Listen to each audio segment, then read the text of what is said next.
Ladies and gentlemen, boys and girls, me!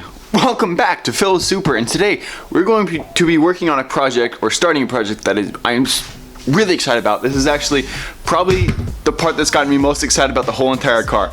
And we're going to be making our own front bumper. Taking your stock bumper, making it look nice. It's again, rabbit hole where I have an idea in mind, but no words to say it. So, sorry about my voice right now. I'm only one cup of coffee in, and I kind of need like 6 or 7 to kind of get the day going. So, I'm going to be drinking more as the day goes on, but here's the rough plan before we get started. So, I'm going to kind of set some goals, and let's get rolling. So first off, this is the bumper we're working with. It's just your normal stock 300DX bumper.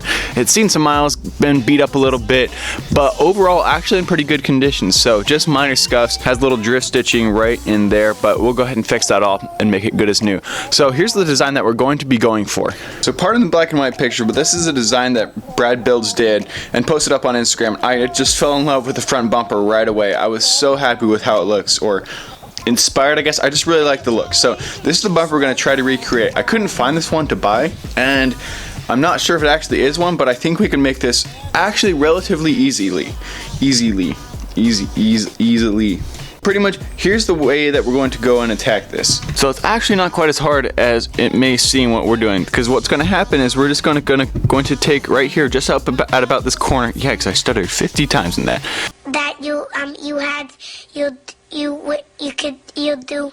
We're going to take this corner right here, chop it down, chop that down, kind of open it up like the Rocket Bunny style, and then make a vent here on the side here, one on the other side to match. We're gonna have a splitter go across the bottom, have another little ridge inside the splitter just a bit to kind of keep it as a tray going back to keep the air going in, and that's largely about it. Then we have other canards to add on. We're gonna add some lights, turn this light into a vent, because I believe that's just a fog light. Turn the side ones into better looking blinkers. We're going to take those out. Dark tint them, add some lights to make them look better. And that is pretty much the plan for it. So first thing we're going to need to do is we're going to need to fix areas like right here where it's sagging. We're just going to need to bolt up the bumper as well we can, and then start working on getting the splitter mounted in the correct area. Because right now, if I just mount the splitter to the bottom of the lip here, it's too high up. So we're going to need to lower it just a little bit below that. So in order to do that, we're going to figure something out, and I will show you how.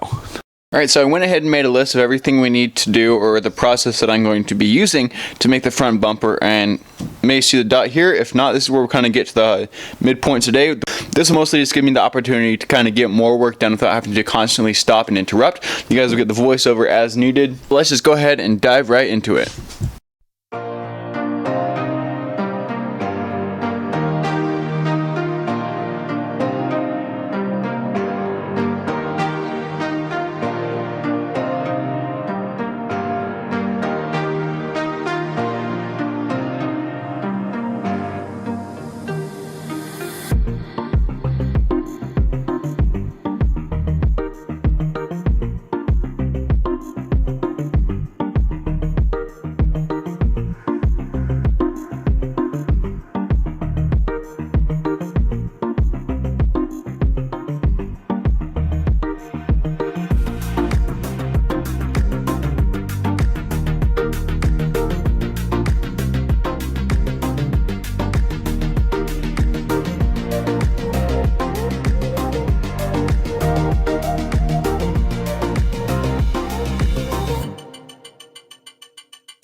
So we have the front splitter all cut out of wood now, and this isn't actually the splitter itself, so the black part you saw me mounting first is going to be the splitter that goes underneath. But the reason why we have this is because the front bumper cuts down and has a little flat area before it mounts onto the splitter itself. So we need this as a base, but even bigger reason, we need to know the lowest point that the splitters or that the front bumper is going to go. Because imagine if you took just a flat sheet of wood and ran along the bottom of your car.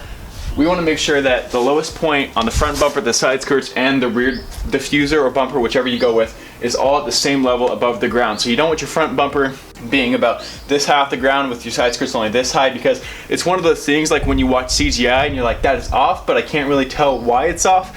That's the same reason with cars. You'll look at it from the side and be like, It's off, but I'm not entirely sure why. That's the reason why. So what we're doing is we're going to make sure that we have a solid base, get that height correct, and then we'll be able to work off that. So we're going to temporarily mount this up, have it set at the correct height for the side skirts. That way we can then start cutting the bumper, mounting everything to it, and it'll all be at that perfect height.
Two hours later.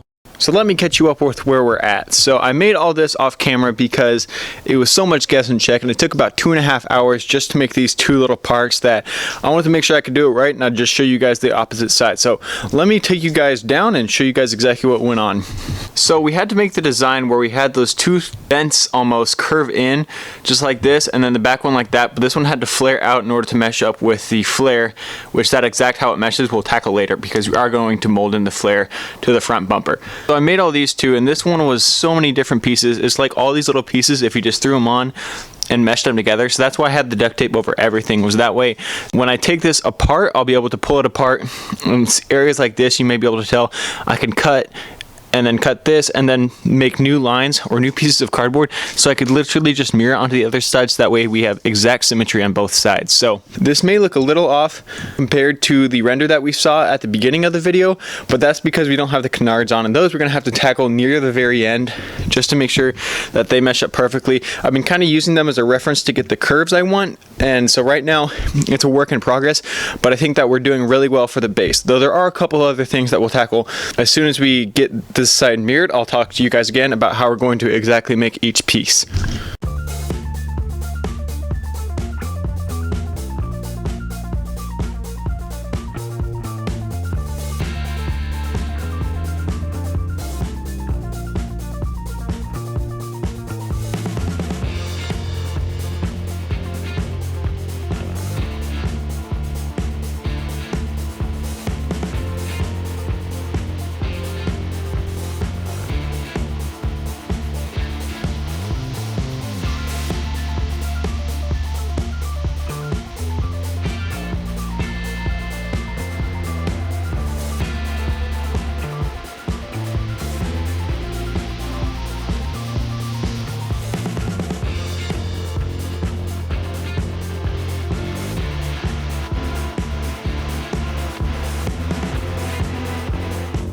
So after a lot of tedious effort, we're at this stage right here where the bumper's pretty much good to go. I need to go through and kind of tighten up the mounts, make sure everything is flush with the bodies, looking the way that I want it to, and then we're going to go ahead and start prepping it for fiberglass. So there's a specific way that we're going to do this, because I want to, if possible, get rid of this piece of wood, so that way I don't have to actually have the wood itself, but I would like the structure there. So what we're going to do is we're going to, once again, like I said, we're going to pin this all up so it's perfectly smooth with the body. Then we're going to cover all these 4 pieces completely in blue tape, cover this bottom piece of wood with some wax paper, and that'll hopefully do the trick. So that way we're able to lay the fiberglass on top, and then when we're done, be able to pull off the cardboard and the wood from underneath and still have it fiberglass itself there. So there are some points that I'm going to need to cover, or going to need to do to make sure that it will stick correctly, and those are all the points where it matches with the bumper itself. So this will count sanding over areas like right along here and on the underside where it's meshing, just to make sure that where it connects, it's got a really super strong bond that's not going to break, and then the whole bottom half isn't going to fall off as soon as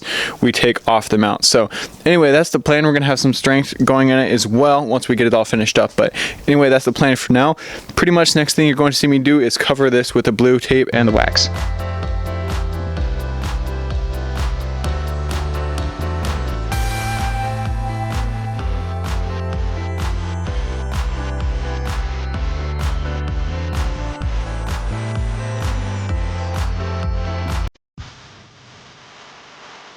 fiberglass, and then as you see later, do the fiberglass filler and then the Bondo body filler over top.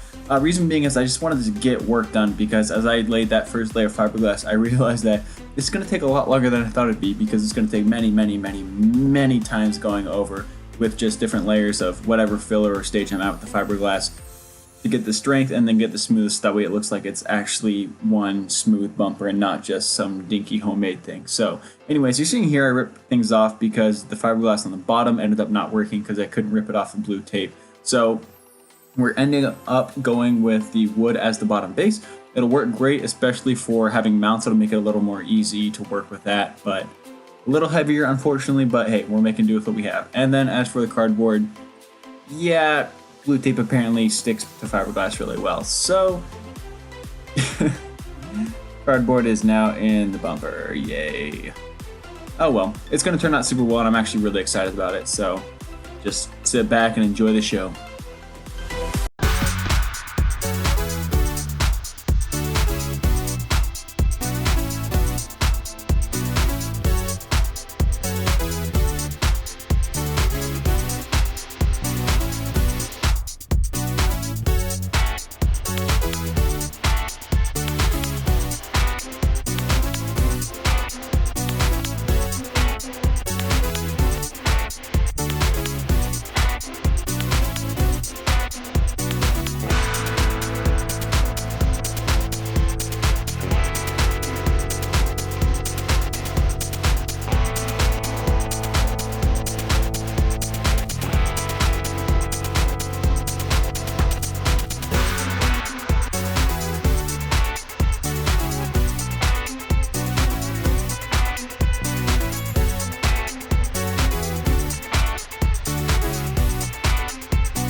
Writers write what they know.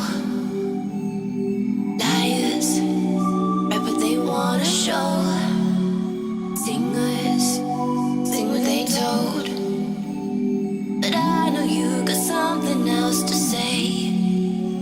Like secret language speaking in tongues. Alright, I hope the battery lasts long enough, because it's about time that we're going to call it quits on this episode. Just because it's getting too long and starting to drag out. Plus, there's enough stuff in the next episode where we're going to prime it, mount the splitter, mold it to the flares, and get it done. So, this is a good stopping part for now. I know it's kind of getting long, but it's been good. I don't know why I'm doing this voice. Philip, shut up. Okay, we're done. Normal voice again. We're back. So this is the ending point. I still need to fill out some more little nicks and knacks. It's hard to really tell on camera where they're at, but I just need to do the glazing putty a few more times. There keeps being holes that I'm not seeing, and I just want to make sure that they are A-O heckin' K. So I'm going to do that off camera, and then next time we'll meet up, we'll be ready for primer, because it's just sanding, refilling, sanding, refilling. You get the idea after I just did that first time. So anyway, that's the plan. But for now, I'm saying goodbye, because it's time for me to go bye. I don't know. Oh boy, I've been sucking too many Bondo fumes, and that's bad. It's giving me the Rona. Corona's bad. Yeah. Anyway, go ahead and check out the links down below for the Patreon, and got nothing else to say, do the usual. Dislike and subscribe, hate and los comentos. Bye, okay. Yeah.